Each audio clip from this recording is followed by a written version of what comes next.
I don't know why my screen's on anyhow, this guy's been hanging out here. I've been trying to film a video for a while, and he keeps crashing my party. So, alright, optional rules. Since I'm going to start a game, I did start my game actually, but this guy crashed the party and started doing this on my table. I don't even know what. He's wandered all over the place. He tried to get pets over by the Japanese and the Russians. He trashed that side. He's tried to get pets over while I was playing the Germans earlier. He trashed that side. Now he's over here. I got him over here because there's less stuff in Africa to wreck. Although he is laying on top of a lot of Africa.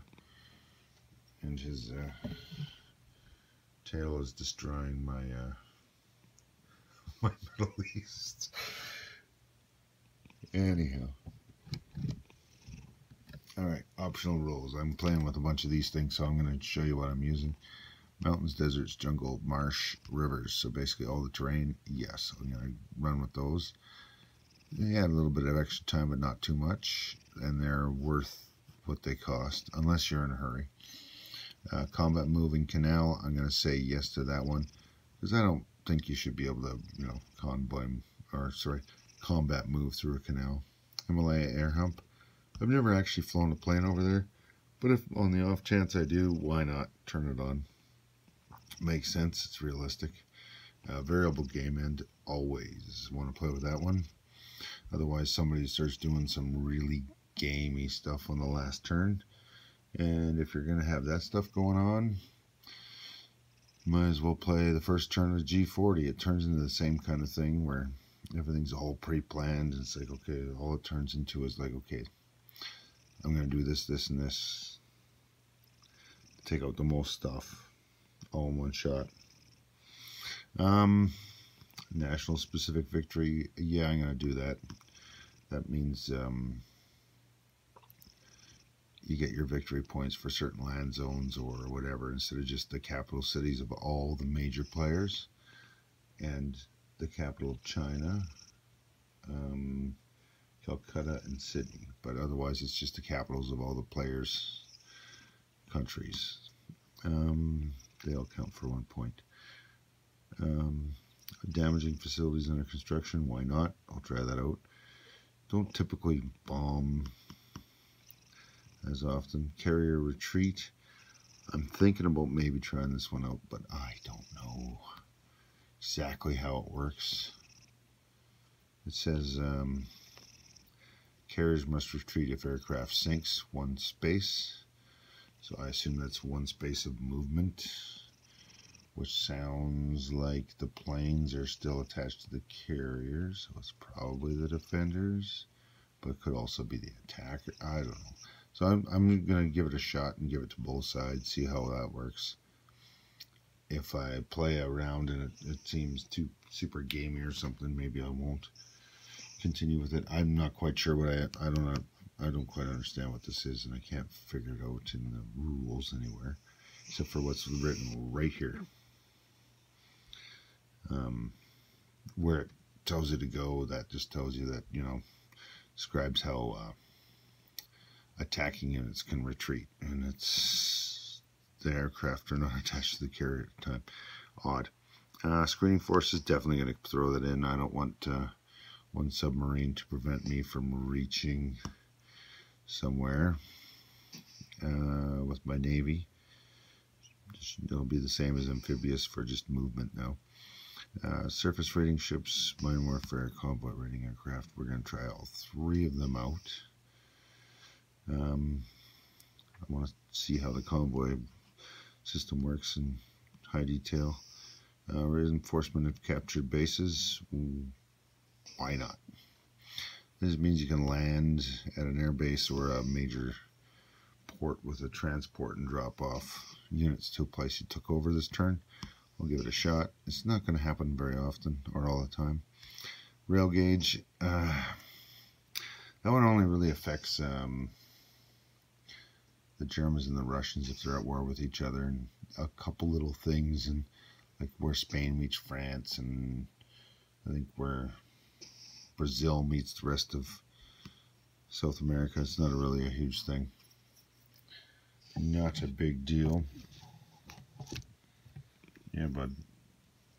I know it doesn't matter. You've totally wrecked my whole map here. I'm gonna have to reset up the whole game. Thankfully, it's the first turn. I haven't done this in a while. I'm getting my cats up here, so motorized upgrade. Yes, definitely gonna do that. I don't know why you wouldn't, since you got the unit. It costs you $1 to upgrade an infantry to a motorized. Chinese victory, yes, because I like the thought of trying out. Maybe I can get the KMT to evolve this game. Last game it was the CCP. Suez reroute, yes. If the Mediterranean convoys are closed, it's nice to have them go on the outside of Africa, or the same amount get redeposited on the outside of Africa. It's more realistic. It's what would have happened. Slovakian Resistance, oh sorry, Advanced Carrier Rules. I'm going to try that one out. That's where your carrier, if it doesn't have any planes, automatically goes back. Oh, you're snoring on me. The plane automatically goes back to a factory trying to get new planes. And your planes have to land on the carrier unless, you know, they're getting switched out with another one that lands on it instead. Slovakian Resistance, I'll give it a shot, but I think it's yeah, I'm not a big fan of it. I'll give it a shot though on the video, because I've never shown that before. Alternate capital ship damage, no. I am not going back to version 2's rules where you got to roll dice and find out how much it costs. And no thanks. Just bring it to a shipyard or a dockyard and leave it sit for a whole turn. Seems more realistic to me anyway. Forcing straight, of course I want to try that out. Advanced escorts. You know what? I'm going to say no to this one, just because I want to show how, like, for example, in the last game, oh, buddy, you're trashing my map. Those are big, big, big feet.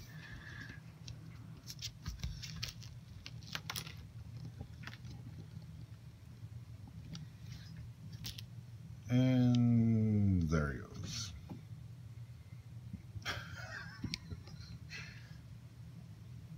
Alright. I have a name for a reason. It's got nothing to do with actual, you know, things, but my cat has literally bombed my table. I was trying to do the German turn, and he's trashed that. He's trashed this. He's trashed this.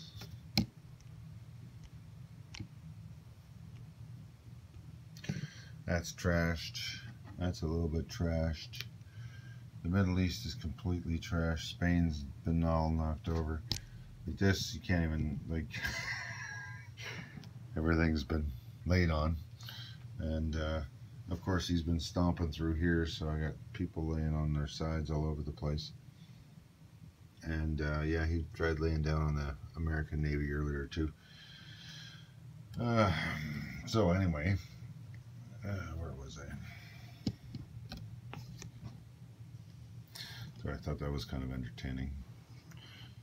And so I was just trying to roll the turn. Alright, anyway. Where was I? Advanced escorts. I'm going to try that out again. Because in the previous game, if you had an escort ship here, it didn't just escort the zone, it escorted this whole line, it escorted this whole line, and escorted this whole line. So you could put a battleship here, and then every submarine that convoyed all three of these lines, you'd be able to roll a hit at 8 every turn for each sub. Cheesy, right? Now if you put a battleship here, it only works in this one zone. So I'm gonna give it a shot without that rule and see if it's required. Alright, what else do I need here? Ships under construction, I'd like to try that out, but that's going to take a lot of things to mark my board with, and I just don't have any of that done up, and I don't have the will to make them all right now. You're going to need to have a bunch of like under constructions that are almost like task force markers, where you got a marker where you put where the thing is that's on the, you know, on the build chart. So I'm going to skip that one for now. Early war fighters, same thing. I don't have a whole pile of World War I fighters I can use for the initial setup, so it'll just get confusing. I'll have to chip everything out, and I'm going to say no. Strategic naval moves, yes, I will use those. Probably won't use them that often, except for maybe to rip some empty transports back to home so they can load up again. Although I can include the units on the transports, the naval transports, of course, as part of my moves, if I have any, or enough. Strategic bombing of rivers and canals, I'm going to say no to that. Doesn't seem realistic to me. Maybe, I'm not sure.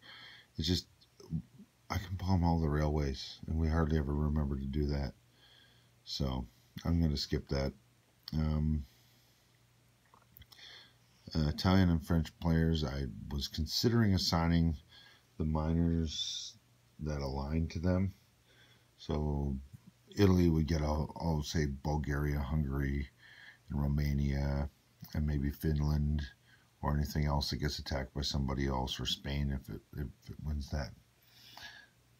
The reason I didn't want to do it is because France, the Free French, are going to get all that stuff, and the Free French are playing against Vichy, and that would break that, because then the Free French might end up all of a sudden getting Turkey, or half of Greece, and getting a free naval unit out of that, or something. It would break the Vichy, the French Civil War that's going on after the Germans make them surrender. So I'm going to skip that one. All right. Yeah. I'll just leave it there.